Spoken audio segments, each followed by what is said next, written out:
Merci. J'aimerais répondre avec Monsieur Francis Fétou, puisque ce sujet concerne nos deux activités. Je suis très fier, et c'est en effet un satisfecit, de vous présenter cette délibération, et je suis surtout fier du travail que font les services du pôle végétal et biodiversité qui nous permettent d'en arriver là où nous sommes aujourd'hui.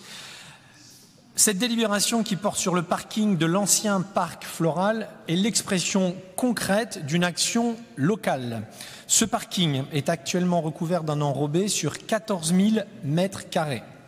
Nous allons à la place remettre un sol 100% perméable et vivant, un sol permettant une infiltration naturelle des eaux pluviales, un sol enherbé, planté d'arbustes, arbustes comptabilisés en effet dans le programme 1 million d'arbres, ce qui est une entité différente des arbres, qu'ils soient jeunes ou plus âgés. Francis Fétou, si tu le veux bien, je te laisse évoquer dans un cadre plus général la réserve écologique des Barailles. Oui, je passe la parole avec plaisir à Francis Fétou. Francis. Merci beaucoup, Monsieur le maire, chers collègues. Effectivement, dans un cadre plus général, la réserve écologique des Barailles accueille les mesures écologiques compensatoires des travaux du Grand Stade.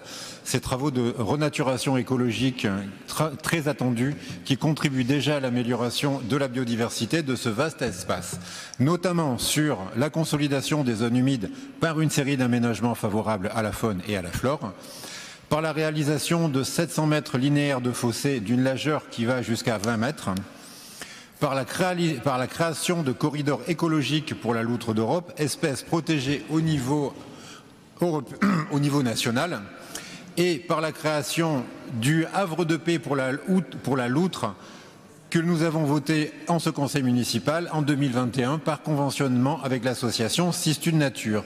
Et enfin, à l'entrée sud de la réserve, la ville prévoit la création d'une aire de détente canine de 14 500 mètres carrés.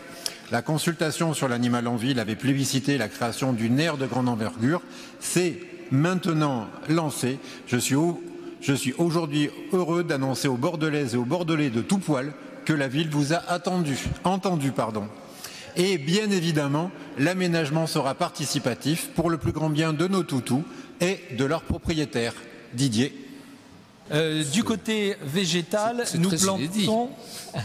Du côté végétal, nous plantons sur 4 rangs, donc à peu près 4 mètres de large, plus d'1 kilomètre de haies. 1 kilomètre.